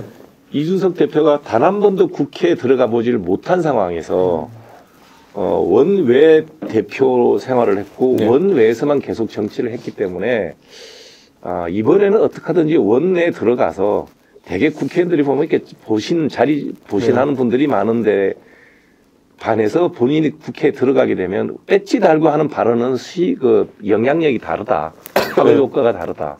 그러니 이번에는 무조건 들어가야 된다. 특히 이제 뭐 개혁신당을 지지하는 사람 입장에서는 다른 사람이 다 안 되더라도 이준석 대표는 국회 한 명이라도 들어가야 된다. 그래서 이제 비례 2번을 받아라. 이런 얘기도 있거든요. 그게 이제 원장님 개인 의견 아니요. 희망은 아니고. 아니요. 솔직히 저 그런 얘기 많이 듣습니다. 근데 이제 그게 이제 JP와 손학규 대표와 그다음에 뭐 몇 번의 그런 시도들이 실패했던 경험이 있죠. 그러니까 손 대표님도 민생당으로 나중에 도전하시면서 그런 모델을 생각 안 하셨던 건 아닌 것 같아요. 그런데 이런 거죠. 유승민과 안철수가 떠나버린 민생당에서 제일 인지도 높고 그래도 지역 경쟁력이 있는 건 손학규 대표였어요. 그래서 손 대표님께서 그런 선택을 안 하시면서 이제 사실 민생당은 아무도 안 나가는 당처럼 돼버린 거고 JP도 충청도를 아예 텃밭을 갖고 있는 JP도 마지막에 정치를 그만두시게 된 게 비례 1번으로 자기를 꽂아놨다가 2.9인가 뭐 이렇게 나와가지고 안 됐죠. 안 된 거잖아요. 저는 그게 이제 이런 거죠. 저희가 만약 아까 말했던 것처럼 25 이렇게 가서 지지율이 20 이상이 돼가지고 지지율표가 넉넉하면은 그때부터 오히려 제가 광역을 뛰는 게 탁탁탁탁 바꾸기 좋은 상황이겠고 그게 아니라면은 어떻게든 한 지역구라도 관통해내는 게 되게 중요하기 때문에 역할이 완전 다른 거예요, 그거는. 그래서 제가 지금 상황에서는 절대 비례 나갈 수가 없다라고 하는 게 지금 지지율표가 그렇잖아요. 10% 내외죠. 네. 그리고 제가 봤을 때는 예를 들어 빅텐트가 펼쳐진다 그러면은 만약에 된다 아니면은 누군데 연대한다 그러면은 누가 물꼬를 트는 순간 다 그렇게 들어가려고 할 거예요. 네. 예를 들어 그것이 뭐 이낙연 총리 측에서 누가 되고 뭐 누가 될지 모르겠지만 나도 그럼 비례 뭐 이런 식으로 가는 순간 인재 영입도 안 되고 뭐 이런 그러니까 아무것도 안 된다. 그러니까 이게 생각보다 바른미래당의 경험이라는 그런 거죠. 제가 바른미래당 가면서 그때 최고위원 하면서 비례하겠다고 다들 싸움이 어떻게 벌어지는지도 봤고요. 나중에 가면요 서로 투서하고 막 난리 나요. 그러면 네. 지역구를 무조건 갈 상황인데 네. 마음에 드신 데는 있나요? 여러 군데 놓고 검토를 하는데요. 그거는 말 그대로 제 입장에선 지금 예전에 제가 상계동에서 하던 것처럼 밀착 형성을 할 수 있는 상황이 아니에요. 그러면은 바람 타고 갈 생각을 하고 이제 골라야죠, 이제 이거는. 뭐 차차 이제 발표를 이제 하시겠죠. 네. 근데 네. 진짜 이런 상황은 처음인 게 어쨌든 개혁신당의 존재 때문에 국민의힘이나 민주당이 그 컷오프 날것도 발표 못 하고 있거든요. 그렇더라고 보니까. 저것도 황당한 상황인 게 네. 선거제도 못 정해, 컷오프도 못 발표해. 언제까지 해야 되죠 법적으로? 선거제는 이미 지났죠. 한참 전에 1년 전에 했었어요. 1년 전에 끝났어야죠. 선거법에 돼 있습니다. 선거구까지 1년 전에 정해져 있는 건데. 근데 아직도 안 정해진 것 선거 같아요. 획정이 아직 안 돼 있죠. 네. 그러니까 저는 이게 우리 국민들이 이제 보셔야 되는 게 어떤 사람은 개혁신당이 뭐 지금 지지율이 10 언더로 나오는 조사들이 있고 하니까 무의미하겠지 그런데 정당들은 알아요. 양대 정당은. 되게 두려워하고 있는 자기들이 것 같아요. 공천 결과에 따라서 하다못해 예를 들어서 뭐 10명이나 15명의 의원들이 어느 쪽에서나 이탈한다고 했을 때 이건 장난 아니다. 그걸 그렇게 두려워할 것 같으면 공천을 제대로 하면 되잖아요. 근데 저는 그런 생각이 들죠. 그 공천이라는 거는 종합 예술인데 지난 미래통합당 공천을 보면은 김영우 국회의장 같이 정치를 업으로 하신 분도 공천하시면서 여러 가지 어려움을 겪으셨는데 지금 상황에서 저는 제가 지난 지방선거 공천 때도 저 겪어봤지만은 소화해낼 수 있는 역량이 없을 겁니다. 국민의힘은. 그러면 이삭 죽기 할 생각이 있었어요? 그러니까 아까 제가 쭉정이 죽기는 안 하겠지만 이삭은 주어야죠 당연히. 아, 그러니까 이게 뭐냐면 지금 상황이 왜 문제되는 거냐면은 이삭을 다 버릴 거예요. 네. 그러니까 쭉정이를 쳐내서 버리는 게 아니라 이삭을 다 버릴 거예요. 그분들이 충분히 그럼 같이 갈 수 있는 분들이에요? 저는 오히려 특선 상황이 이런 대한민국 헌정사 이런 경우 어디 있겠습니까? 당 대표와 얼마 전까지 당의 모든 국회의원 이끌면서 속속들이 아는 사람이 밖에 나가서 당 차리고 지금 이제 이삭 줍기를 해야 되는 상황이 온다는 게, 그러니까 제가 남의 전언을 듣고 사람 판단하지 않았으니까 너무 좋아요. 다 봤으니까. 다 받고 다 일 시켜봤고 제가 네. 예, 어느 정도는 뭐 표현이 그럴지 모르겠지만 제가 실제 당 대표로서 일 시켜봤거든요. 네. 그리고 그거에 대한 성과도 제가 측정해봤고. 네. 예. 그럼 노골적으로 하나 더 여쭤볼게요. 김기현 그 당대표랑은 일을 오랫동안 같이 했잖아요. 예, 예. 당대표 시절부터. 그리고 김기현 대표가 당대표직을 그만두기 직전까지도 예. 마지막 만남이 있었고. 같이 하실 생각 있으세요? 글쎄요, 저는 김기현 대표가 지금 약간 저 포지션에 들어간 것도 공천 못 받으실 것 같은데. 뭐 저는 단언하지 않겠습니다는 그 저 포지션에 들어가신 게 결국에는 결정적으로 싸울 용기를 못 내셔서 그렇거든요. 저는 근데 이번에도 결정적일 때 그 용기를 내실 수 있을까? 공천을 못 받으시면 그래도요. 그럼 그냥 주저앉으신다고? 그러니까 저는 공천을 못 받는다는 것과 탈당을 해서 무소속 출마한다, 탈당을 신당으로 나간다는 굉장한 용기의 차이가 있는 거거든요. 저는 근데 이런 게 있어요. 그 많은 사람들이 한동훈 위원장이 공천을 할까, 윤석열 대통령이 공천을 할까 이런 얘기 하잖아요. 아니 대통령 공천이죠. 그걸 물어봐요. 저는 근데 이런 논의 자체가 무의미하다 보는 게 뭐냐면요. 제가 의원님들을 만나서 요즘도 이제 오늘도 국민의힘 의원들 이렇게 만나고 하는데 둘 다 여러분을 죽이는 이유는 다르지만 죽일 겁니다. 무슨 얘기예요? 무슨 얘기? 양쪽 다 여러분을 공천 배제하고 누구를 심느냐의 문제지 여러분을 배제하고 싶은 마음은 굴뚝 같다. 그러니까 현역 의원들 입장에서는 지금 고민이 약간 이상해요. 한동훈은 경선을 통해 나를 살려주고 뭐 윤석열 날 죽이지 않을까 이런 고민 때문에 이제 살살 그 사람은 이럴 때 항상 희망적으로 생각하니까 그러는데 제가 이렇게 말하죠. 한동훈은 개혁 공천의 이미지가 필요해가지고 당신을 죽일 것이고 윤석열은 당신이 싫어서 죽일 것이고 그러니까 무슨 이유인지는 약간 다른데 당신은 죽습니다. 근데 그걸 못 받아들이죠 본인들은 아직까지는. 네, 제가 저희들이 이제 예. 우리 하 원장님하고 예. 우리 이준석 대표님을 모시고 같이 한번 또 들어보고 싶었던 것 네. 중에 하나가 예. 주제를 조금 바꿔서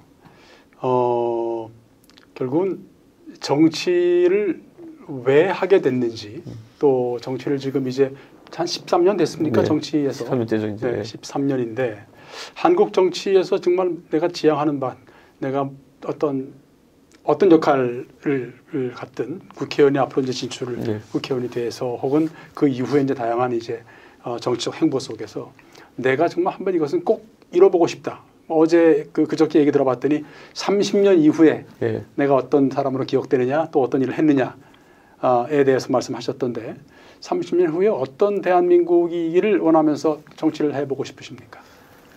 저는 제가 처음에 이제 당을 하면서 연설문 했었지만 오늘보다 나은 내일이라는 얘기를 했거든요. 그러니까 성장이 멈춘 사회, 이게 경제 성장만 얘기하는 것이 아니라 어쨌든 행복 지수라든지 모든 지표가 성장이 멈춰버린 상황 속에서 대한민국이 정체 속에서 이제 갈등이 늘어난다는 생각을 많이 해요. 그래서 저는 그 성장을 어떻게든 이끌어내고 싶다. 네. 각자 최적화하고 싶은 지표는 다르겠죠. 누구는 경제적 성장을 얘기하고 누구는 행복 지수의 상승을 원할 테고 다 다르겠지만은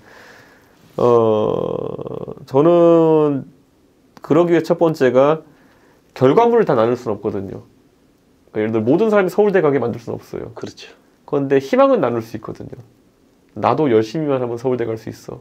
나도 열심히만 하면은 빌 게이츠 같이 될 수 있어. 이런 희망이 사실 그 중간 관계의 갈등을 다 뭐랄까 최소화하는 그런 거거든요. 지금 희망이 없기 때문에 예를 들어 나 아무리 지금부터 열심히 일해도 나는 집을 못 사. 이게 갈등의 단초거든요.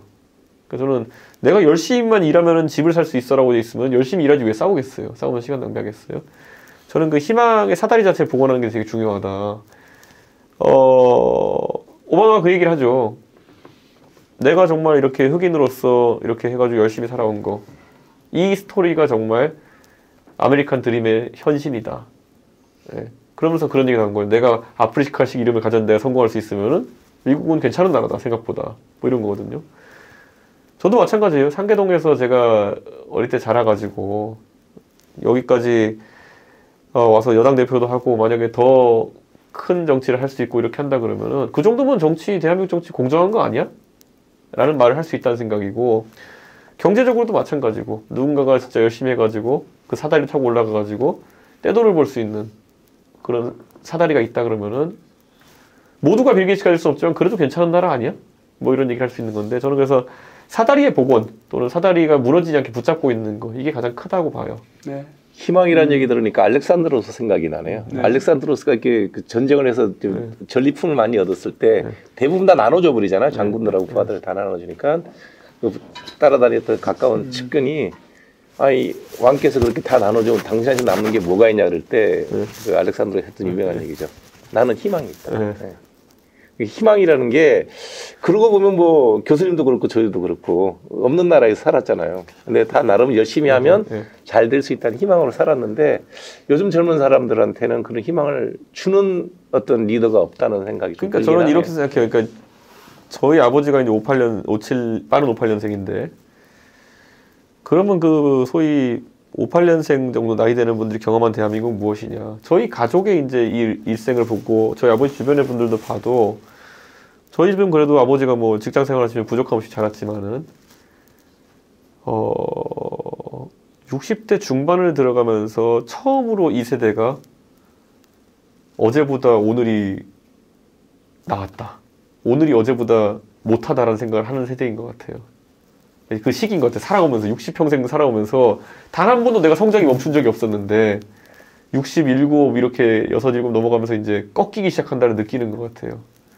저는 그게 그런데 이분들은 60대에 그걸 접했지만은 20대는 지금 시작부터 그걸 경험하고 있는 거예요. 예, 어제보다 맞아요. 오늘이 안 좋다. 저는 이걸 빨리 되돌려 놓지 않는 한 굉장히 갈등이 심해질 거다.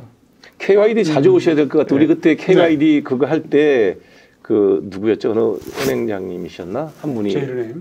아니요. 다른 분이었는데 사람이 갑자기 이름 기억이 안 나는데 왜 이 모임에 나왔냐? 우리 KYD가 불의한 영 뉴스트림이거든요. 그러니까 젊은이의 꿈을 주자는 이 방송의 기본 취지인데 그때 그분이 뭐라 그랬냐면 자기가 무덤에 있는데 죽을 거니까 무덤에 있을 때 손주가 와가지고 할아버지 그때 뭐 했냐고, 왜 우리 이렇게 되도록 할아버지 때 뭐 해놓고 가셨냐고 그 말 듣기 싫어서 이 모임에 참여했다라고 하신 분이 계셨어요. 저는 그 말이 참 너무 가슴에 와닿았었거든요. 저는 그리고 이 사다리라고 하는 것을 통상적인 언어로 이제 설명할 수가 없는 단계에 이르렀다고 봐요. 예를 들어서 정부에서 오늘도 뭐 재형저축 비슷한 거 만들겠다 발표하잖아요. 재형저축에 지금 연 이율이 15%가 나와도 저축의 동인 자체가 사라졌어요. 15%면 저축하지 않을까요, 그래도? 뭐 그렇게 할 수도 있겠지만 예를 들어 이렇게 제가 말씀드릴게요. 그거는 잉여금이 남아가지고 하는 사람들의 입장이 가능한데. 생활비가 문제가 되니까. 아니, 생활비도 문제면 예를 들어 제가 그냥 친한 후배한테 예를 들어 후배가 있다 했을 때 뭐 남녀 불문하고 본인이 예를 들어서 지금 오늘 한 뭐 월급 받아서 생활비 쓰고 나서 100만 원 정도의 잉여금이 생겼다. 그러면 본인이 저축을 해서 나중에 그걸 받아가지고 어떻게 이율이 높은데 그걸 받아서 했을 때 기대 이익과 당장 오는 그 돈을 들고 가가지고 외모를 개선하기 성형수술이나 피부과 시술을 받는 게 나을까에 대해서 봤을 때 후자를 선호하는 층이 많아졌어요. 그럼 제가 이거에 대해서 전혀 저는 이게 뭐 젊은 층의 비합리적인 세태다 이런 얘기 아니라 그게 합리적 선택이 맞는 것 같아요. 저도 요즘 생각해 봤을 때는. 그러니까 왜냐면은 이런 게 있잖아요. 보면은 그 저축을 재형저축을 해서 미래를 준비한다고 했을 때 내가 얻게 될 효용이라는 것이 거의 영에 수렴해지고 있어요. 지금. 그걸 젊은 세대가 오히려 교육을 많이 받았고 현실을 어렵게 살고 있기 때문에 전혀 오늘보다 나은 내일에 대한 투자를 할 이유가 없는 거예요. 예. 오늘 예를 들어 내가 100만 원을 소비하면 100만 원 소비에 대한 효용을 얻는데 나중에 가면 물가도 오르고 해가지고 효용도 떨어질 것이고 뭐 여러 가지 복합적인 판단을 하기 시작하는 거예요. 근데 그거를 제가 반박을 못하는 상황들이 너무 많이 나오고 있어요. 지금까지는 왜냐하면 우리가 저희 아버지 58년생 이런 사람들의 삶에서는 지표가 아주 간단했거든요. 그렇죠. 나이 40대 가지고 내 집 있으면 됐고 그렇죠. 애 둘 키워가지고 대학 멀쩡히 보내면 됐고 차 한 대 멀쩡한 거 있으면 되고 그리고 차마저도 30대는 소나타 타고 40대 때는 이제 50대 때는 뭐 그랜저 좀 타고 이게 나의 성공과 이런 걸 상징하는 목표 지점이 명확했기 때문에 그냥 그걸 향해서 가기만 하면 되는 거였는데 지금은 자기들이 다 최적화라는 거예요. 당장 이런 게 뭐냐면은 실시간 비교가 계속 되는 거잖아요. 그는 뭐 인스타 때문에 그래요. 그러니까 나중에 내가 50대 쓸 때 그랜저 타느냐가 전혀 중요한 게 아니에요. 지금 못 타느냐죠. 지금 내가 무슨 여행 경험을 하고 내가 무엇을 입고 무엇을 먹는 사진을 올리냐 이렇게 된 상황 속에서 지금 가장 정부가 잘못 접근하고 있는 게 뭐냐면은 희망이 사라졌기 때문에 컨섬션이나 아니면은 대부분의 지출이 현재로 많이 넘어오고 있다라는 거예요. 왜냐면 미래가 더 나을 거라는 희망이 있으면요 미래에 아꼈다 소비해야죠. 그렇죠. 근데 미래가 시궁창일 거라 예상되기 때문에 어쨌든 지금 다 지르고 나중에 가면 정부가 뭔가 대책이겠지로 가는 네. 상황이에요. 저는 미래를 얘기할 때 사실은 저희들이 우리 대한민국 정치인들이 사실 가장 잊고 있거나 혹은 정치적 이슈로 다루지 못하고 있는 것 중에 하나는 우리의 미래를 얘기할 때 사실은 안보 문제를 빼놓을 수가 없거든요. 네, 네. 예를 들어서 지금 이제 러시아가 침공해서 전쟁을 벌이고 있는 우크라이나나 혹은 이스라엘 팔레스타인이나 혹은 또 이제 지금 이런 상황 속에서 대만이 지금 선거 결과에 따라서 중국의 변화, 중국의 어떤 그 전략이라는 것들이 어떻게 전개될지 모르고 또 거기에 맞춰서 이제 북한도 사실은 지금 예의주시해야 할 부분인데 우리나라 정치인들이 특히 이제 선거를 앞두고 물론 그럴 수밖에 없겠습니다만은 과연 정치적 시나리오상으로 만약에 대만을 침공하게 되는 상황 속이라면 어떻게 대응하시겠어요? 여기서 그냥 반농담적으로 대부분의 젊은이의 반응은 그런 얘기를 질문을 들으면은 TSMC 팔고 삼성 사야겠네라고 나올 겁니다. 아, 그러니까 안보를 보는 관점도 약간 달라요. 그러니까 만약에 대만을 침공하면 어떻게 될 거냐는 질문에 대해서 뭐 저도 정치권에 있었으니까 저는 약간 연례로 놓고 나이가 좀 있으신 분들 같은 경우에는 이것이 북한과의 관계에서 어떻게 동작할 것이냐 이런 걸 떠올리잖아요. 젊은 세대는 이미 그 관점을 넘어가지고 그냥 TSMC 팔고 삼성 사야겠다. 저는 당 대표로서 네. 어떻게 당 대표로서 당은 어떻게 대처하고 어떠한 자세로 임해야 될지에 대한 얘기를 한번 들어보고 싶네요. 저는 이렇게 말씀드릴게요. 저는 대만에 어떤 분쟁이 생긴다고 했을 때 대한민국이 개입할 수 있는 여지가 거의 없을 것이다. 저는 그런 생각을 하죠. 미국에서 요구할 게 있잖아요. 원론적으로 당연히 그렇죠. 원론적으로 규탄한다까지 이제 이야기를 하고 그래가지고 대중 봉쇄 정도에 동참하라는 요구를 받을 것 같긴 하지만은 저는 실질적으로 대만이나 아니면은 미국의 군사 행동에 동참한다 이런 거 거의 못할 것이다. 그건 뭐 당연한. 미국에서는 평택 기지를 활용할 거고 예. 가까우니까. 근데 중국도 우리를 때리는 상황까지는 오지 않을 것이다. 저는 이런 생각을 하는 게 미국에서 평택 기지를 활용하고 우리에게 해군 함정이라든지 우리의 군사적 지원을 요청할 때는 예를 들어 이준석 대표가 대통령이다. 미국은 분명히 전쟁에서 이겨야 되니까 요구할 수 있잖아요. 근데 우리는 이렇게 봐야 되죠. 한미 상호 방위 조약이라는 것이 사실 가동되는 범위가 있는 거거든요. 네. 그러니까 저는 예를 들어 베트남 전쟁이라든지 아니면 아프가니스탄 전쟁, 이라크 전쟁에서 우리의 참전이라고 하는 것은 별도의 협상과 별도의 어쨌든 그 조약에 의한 것이지 저희가 한미 상호방위 조약에 동맹국의 이익을 완전히 보호한다라고 들어가 있지는 않거든요. 저는 그거에 대해서는 명쾌하게 가야 된다 이런 생각을 하고 저는 미국 같은 경우에도 결국 다른 나라와 한미 상호방위 조약 수준의 어떤 조약을 맺고 있는 나라는 없다 보니까 대만 문제에 굉장히 소극적으로 개입할 것이라는 저는 생각을 합니다. 저는 미국의 그 여력이라는 것이 전쟁이 벌어져도 그렇게 크진 않을 것이다. 지금 우크라이나에 하는 거 보시면 딱 나오잖아요. 우크라이나 하는 거 보면은 무기 지원은 하되 그리고 무기도 괜찮은 거 지원해 주되 결국에는 그것보다 더 직접적인 개입은 하지 않겠다라는 입장이 명확한 것이고 그래서 우크라이나는 사실상의 완충제도로 쓰이고 있는 거거든요.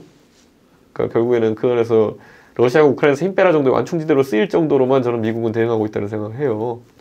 마찬가지로 대만도 그렇게 될 가능성이 좀 있다. 대만과 중국과의 분쟁에서 꼭 첫 단계에서 소위 말하는 결정적 승리, 디사이시브 빅토리를 가져가기 위한 그런 액션을 하기보다는 그 안에서 분쟁 상황 유지 정도를 가지고 가다가 나중에 또 언제 휴전이라는 방향성을 체크하지 않을까. 우크라이나는 내륙국이기 때문에 미사일 갖다 주고 할 수밖에 없지만은 중국에 대해서는 뭐 해상 봉쇄부터 할 수 있는 게 너무 많거든요. 그렇기 때문에 저는 약간 간접적인 형태로 미국은 개입할 것이고 대만이 어차피 섬이니까 점령당하지는 않을 거 아닙니까? 그거는 뭐 점령당할 정도면 좀 다른 차원이긴 한데 그렇게 개입하지는 않을 거거든요. 생각에는 옛날 금문도 포격전이 있었던 정도 그 정도의 느낌보다 조금 세게 분쟁이 있을 거로 보고 아마 그 정도로 정리되지 않을까 저는. 그러니까 미국 같은 경우에는 그럼 또 극단적으로 얘기하면 중국에서 상륙군을 준비해서 거리가 한 200km쯤 되죠. 예. 네, 본토에서 200km면 중국이 항공모함 두 척을 갖고 있고 상륙 작전을 할 수는 있을 거 아니에요. 저는 상륙 작전은 예전에 노르망디만 하더라도 아니면 몬테카를로 이런 데도 다 몬테카지노 이런 데도 다 그 정보가 통제되고 이런 상황 속에서 하는 건지 위성으로 다 들여다보고 있는 상황 속에서 상륙 작전이라고 하는 거는 거의 자살행위일 것이다 저는 이런 생각하거든요. 예를 들어 상대의 뭐 공군력이나 이런 거 완전히 멸한 상태에서 들어가는 상황이 몰라도 아까 제가 말한 딱 그 상황이죠. 그러니까 미국을 직접 때리고 상륙 작전을 할 수 없을 테니까 미 해군과 공군이 해상 차단 정도 하고 있는 상황 속에서 그거를 상륙 작전을 감행한다. 그건 저는 거의 그 중월 전쟁 이상의 한심한 그런 상황이 될 것이다. 저는 그러니까 솔직히 말하면 그 러시아 우크라이나 분쟁을 보면서 사실 공산국가의 무기의 질과 전쟁 수행 능력에 대해 가지고는 거의 러시아도 놀랐을 것이다. 본인들도. 예.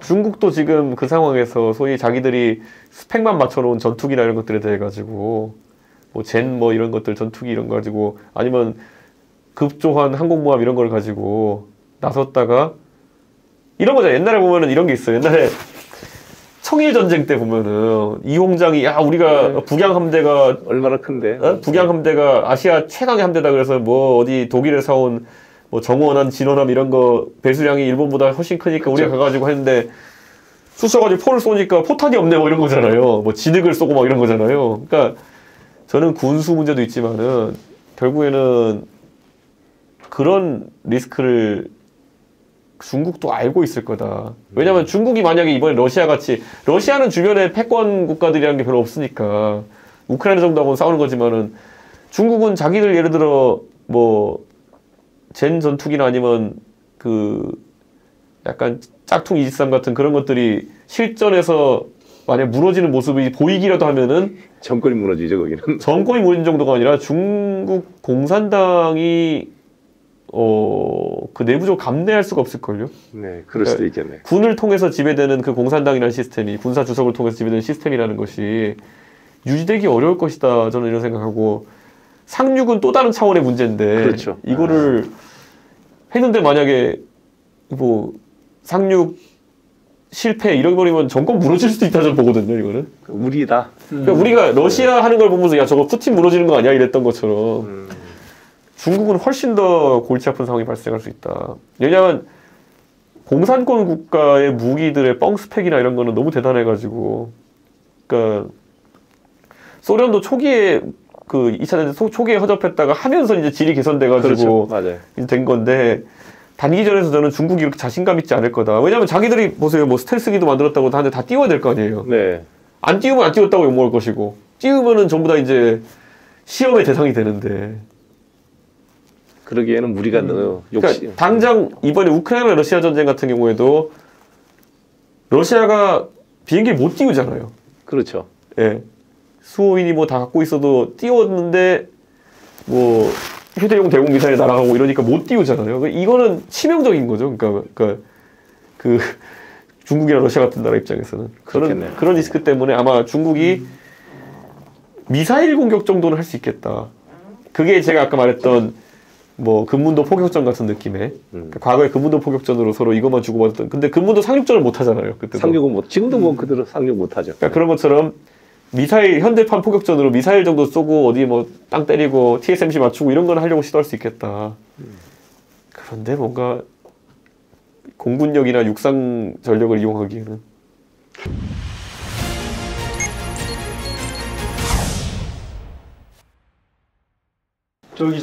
그 오늘 주제에 대해서 조금만 더 예. 얘기할까요? 정당 개혁. 네. 정당 어떻게 바꿀 건지만 어떻게 물어보죠. 바꿀 것인지. 네. 네. 정당 문화, 정당 민주화, 당내 민주화 이런 것들이요.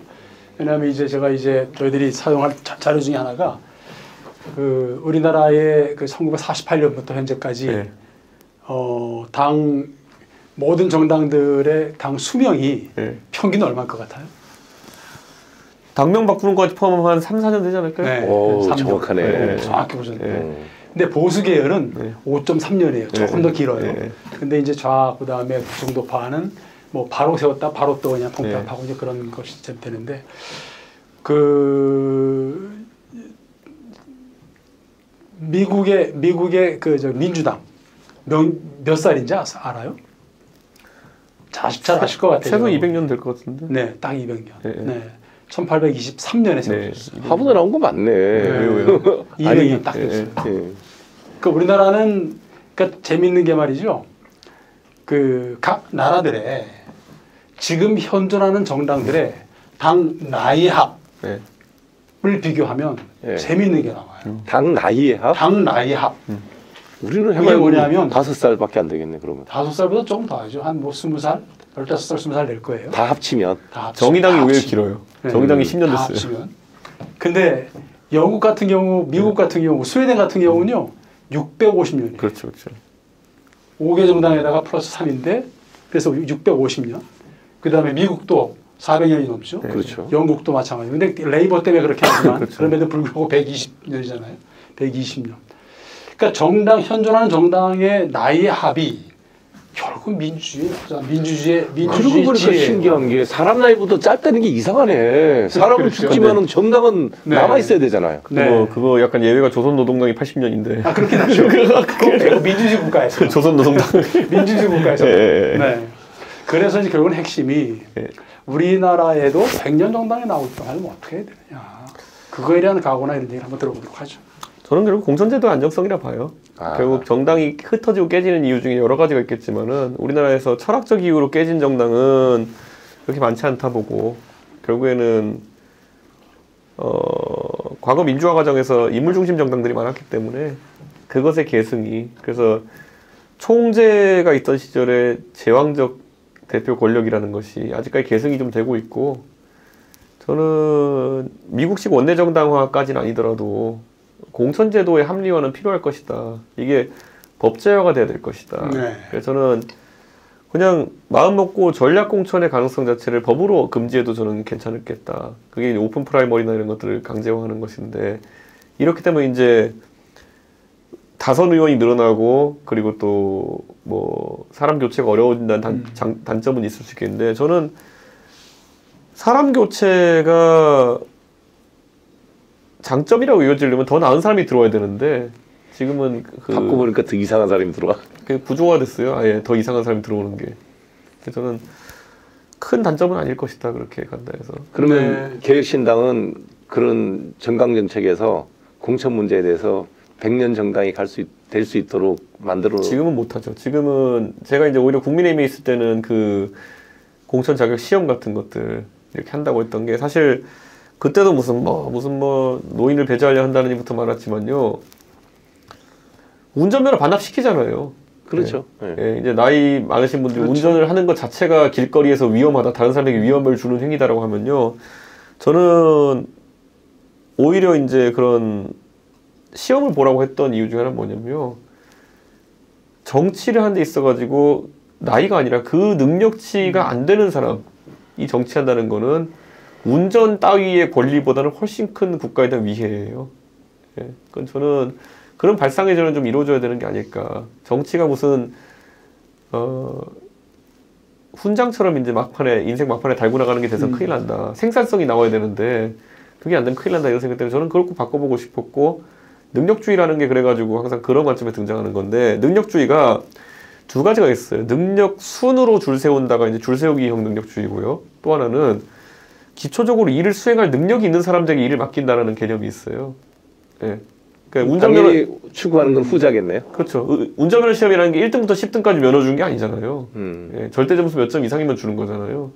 그럼 마찬가지로 지금 대한민국의 정치를 하려 그러면은 젊은 세대까지 가지 않아도 많은 국민들이 봤을 때 하다못해 예산 자료를 볼 수 있는 능력이 있어야 되는 것이고 왜냐 300명이 500조 예산을 심사하면 1조 6천억 넘는 돈을 감사하는 건데 솔직히 어느 회계사가 그런 걸 감사하겠습니까? 근데 그것보다 능력이 뛰어난 사람이 해야죠. 다 회계사가 될 수는 없지만은 그런 것들 지금 국회의원은 가장 먼저 국회의원들 교육할 때 뭐 하는 줄 아세요? 보면은 그 세모 표시는 마이너스라는 뜻입니다. 뭐 이런 거 가르치고 있어요.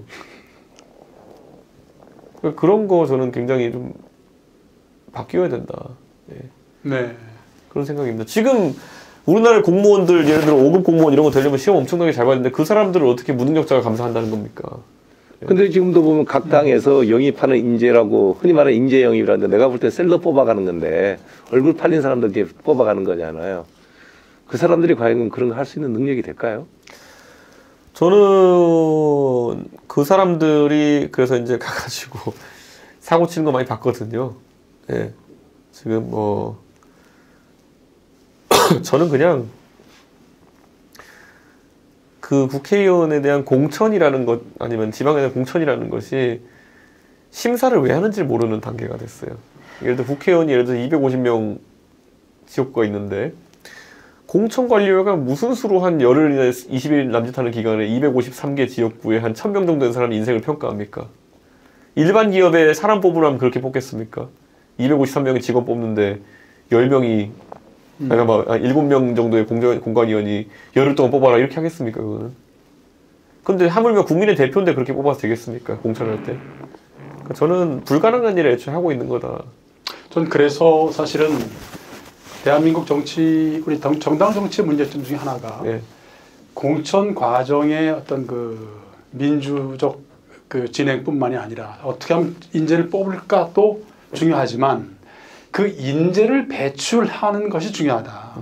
다시 말해서 100명, 200명, 300명이 아니라 예. 더 많이 지원하도록 정말 쟁쟁한 사람이 있다면 사실 어떻게 보면 더 쉬울 수 있을 거예요. 왜냐하면 이미 입증이 됐고 정치력으로나 혹은 설득력으로나 다양한 어떤 그런 그 자료를 통해서 말이죠. 근데 한국은 그런 게 없다. 저는 그래서 의정활동이라는 것들도 자유도를 높였으면 좋겠어요. 뭐냐면은 지금 대한민국의 의정활동이라고 하는 거는 틀에 박혀 있어요. 무슨 말이냐면은 상임위 같은 것도 보면은 저는 복수, 삼복수 상임위를 허용해야 된다는 생각을 해요.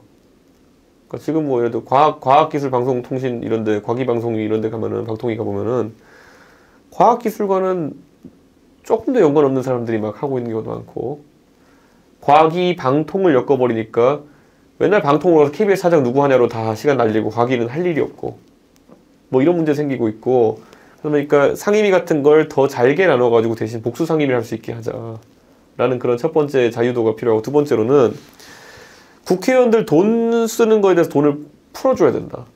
뭐냐면은 지금은 이렇게 경직돼 있어요. 예를 들어 연봉을 한 1억 4천 받고 후원금을 1억 5천을 3억까지 모을 수 있게 한다. 이렇게 돼 있거든요.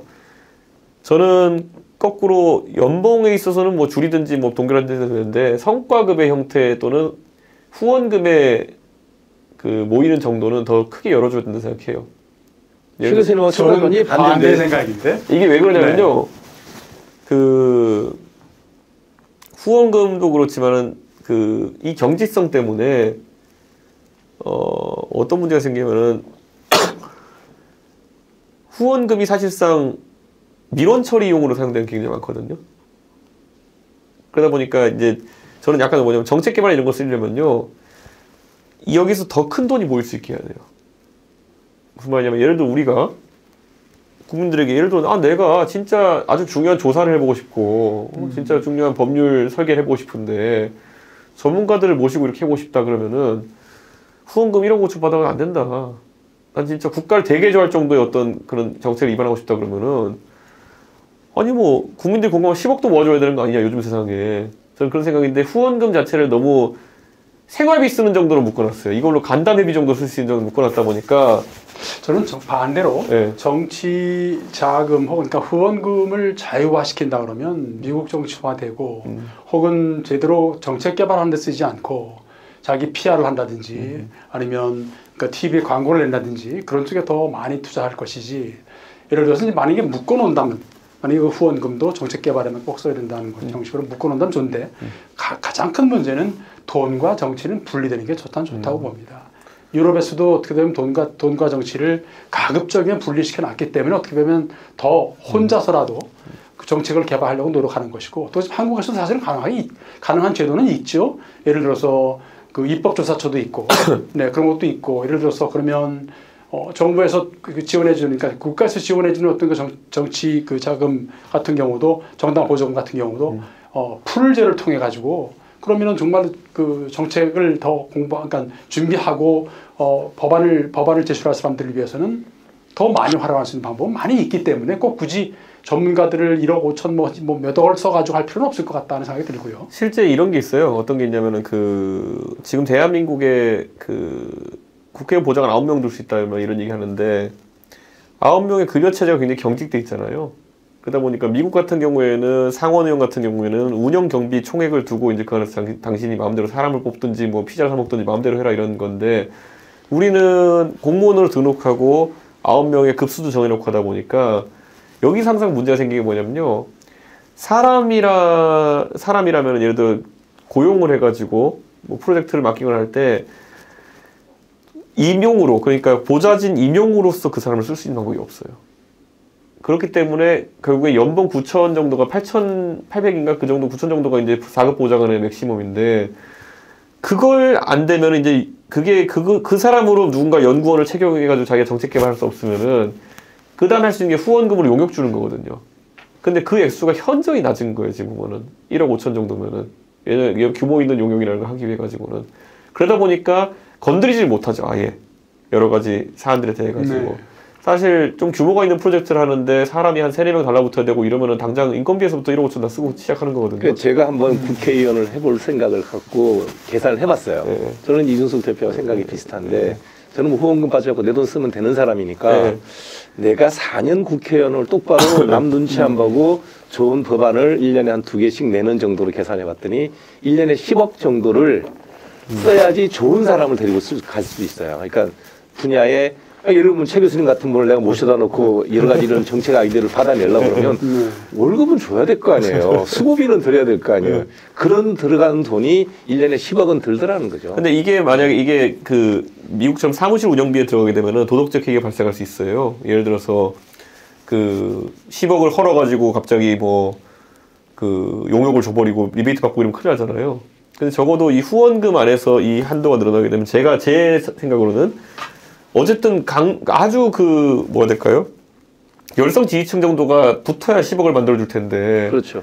그럼 이 사람들은 1년 정도는 그냥 믿고 해보겠지만 그 다음부터 성과를 볼 거라는 거죠. 그렇죠. 이 효용을 보고 이제 하다 보면은 이 10억이 유지될 수도 있고 아니면은 자르는 거죠. 쪽박 날 수도 있고 한 건데 양으로 성과차이 필요하고 저는 뭐 이게 안 된다면 제가 봤을 때는 보완해야 될 게 뭐냐면은 보좌진의 연봉 총액을 정해놓고 신축적으로 이렇게 할 수 있어야 된다. 예를 들어 젊은 사람 같은 경우에는 젊은 보좌진과 대신 더 많은 수의 보좌진과 일할 수 있게 있어야 되고 나이가 있으신 분 같은 경우에는 좀 고액의 연봉을 주고 고액의 뭐 숫자를 좀 줄이고. 그러니까 그리고 이게 예를 들어 외교 안보를 다루는 의원실 같은 경우에는 또 외교 안보 전문가는 또 그런 연륜이 있죠, 아무래도. 연륜이 있고 모시는 기준이 좀 다를 거 아니겠습니까?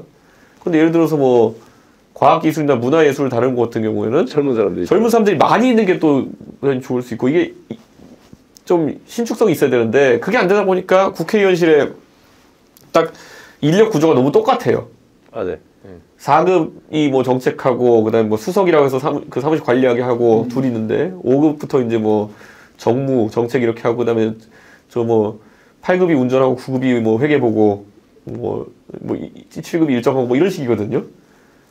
이 구조에서는 창의성이 나올 수가 없는 구조예요. 그렇죠. 예. 그러니까 저는 좀 달리 보거든요.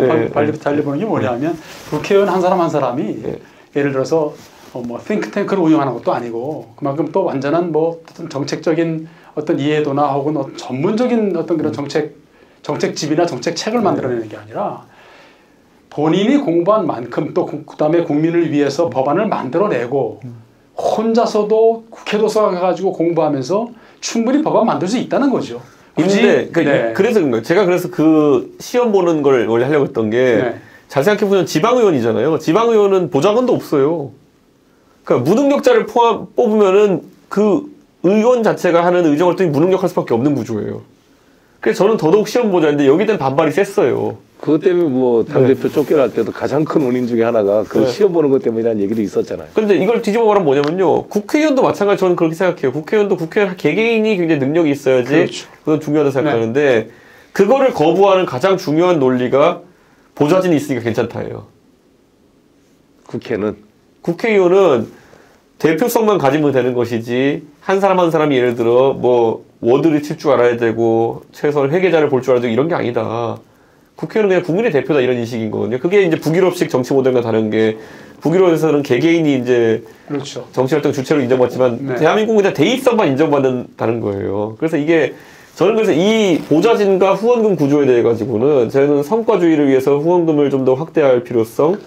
그 보좌진은 오히려 좀 젊은 의원들에서 좀 두각될 수 있도록 임용 구조를 좀 자유화해야 되는 것이 아니라 이 두 가지 생각을 갖고 있거든요. 근데 이거는 저는 교수님이랑 문제의식이 같아요. 그게 뭐냐면은 저는 무능력자는 제발 의원 안 했으면 좋겠어요. 그러니까 대한민국에서 항상 국회가 조소받는 건 뭐냐면 무능력자들 때문이거든요. 많지는 않아요. 소수. 아니 뭐 예를 들어 뭐 띨띨한 질의 해가지고 맨날 그 영상 찍혀가지고 100만 조회수 하고 이러면 이 사람들이 국회의원은 다인 것처럼 보이잖아요. 그렇죠. 근데 진짜 그 사람들은 그냥 띨띨한 몇 명이거든요. 소수죠, 소수. 네. 근데 그 구조를 좀 타파했으면 좋겠다는 생각이고. 그러면 이번에 개혁신당은 공천은 뜻은 그러하나 공천은 현실적으로 그러니까 시험 보고 이런 거 제가 이제 준비했던 거 시험 보는데 그거 10억 넘게 들어요. 네, 그거 장난 아닙니다. 그거는 나중에 당이 커지면 할 수 있는 거고. 그거 그때 뭐 저희가 시험장 구하고 이런 돈만 하면 장난 아니었거든요. 네. 그건 나중에 다음 지방선거 때쯤에 시도할 수 있지 않을까. 네, 긴 시간 감사드립니다. 저희들이 사실은 이제 이 프로그램이 이제 청년들이 꿈꾸게 하자. 그렇죠. 아니었습니까? 네. 그래서 우리 청년들에게 이제 두 가지 메시지를 주시면 좋겠는데 일반 청년들 아프고 힘들고 그다음에 미래에 대해서 고민하고 그런 청년들을 위한 메시지 하나. 또 하나의 메시지는 한번 청년으로서 정치를 해보고 싶은 사람들을 위한 메시지 하나. 이렇게 하면 두 개를 좀 부탁드리고 싶습니다. 저는 다른 건 몰라도 우리가 뭐 보이스피 앰비셔스 이런 것도 있지만은 정치를 가볍게 보지 않았으면 좋겠어요. 그러니까 여러분이 하는 선택에 따라 가지고 제가 30년 뒤를 계속 얘기하는데 제가 이번에 병역 문제도 그렇고 지하철 문제도 언급하고 이랬을 때 내가 이걸 손대거나 이슈화 시키지 않았을 때 무슨 일이 발생할까 생각해 봤어요. 지금 아마 작년까지 1250원이었던 지하철 이제 찍으면 1400원 뜨고 7월부터 1550원 뜰 텐데 이게 무슨 의미인지 그리고 지금 이미 수송원가는 2000원이 넘거든요. 그러면 곧 2000원이 이렇게 들이닥칠 때까지 기다려서 문제를 해결하는 방식으로는 굉장히 사회적 충격이 큰 방식으로 이걸 맞아 나갈 수밖에 없어요. 군 병력 문제 같은 것들도 지금 만약에 이걸 제도적으로 정비하지 않으면 제가 그저께 발표한 안을 보면 이렇게 돼 있어요. 제가 아무리 역산을 봐도 빠르면 2030년부터란 말을 붙였어요. 2024년에 지금부터 설계해서 군대 막사 생활관 신축하고 거기에 여성이 할 수 있는 시설을 마련하고 그 다음에 또 그걸 군복무를 마친 사람이 공무원 지원을 할 때 미리 예고되어서 준비할 수 있게 하려고 그러면 빨라도 2030년이에요.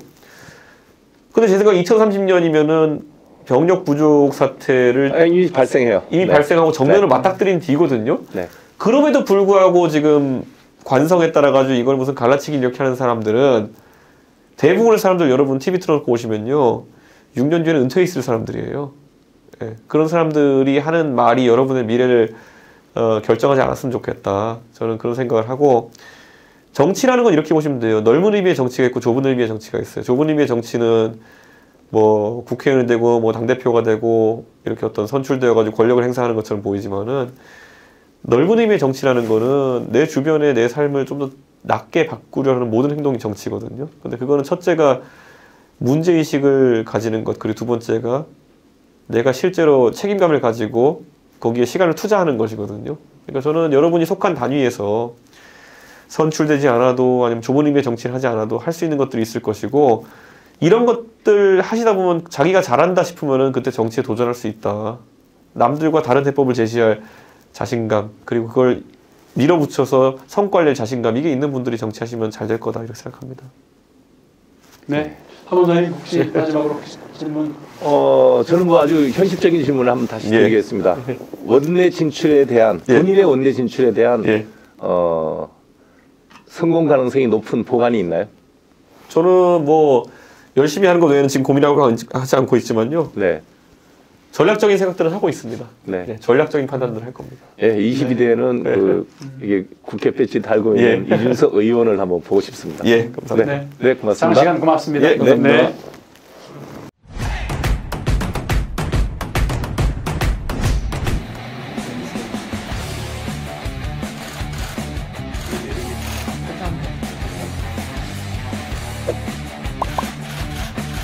최연학과 함익병의 폴리티컬 메디신 지금 시작합니다.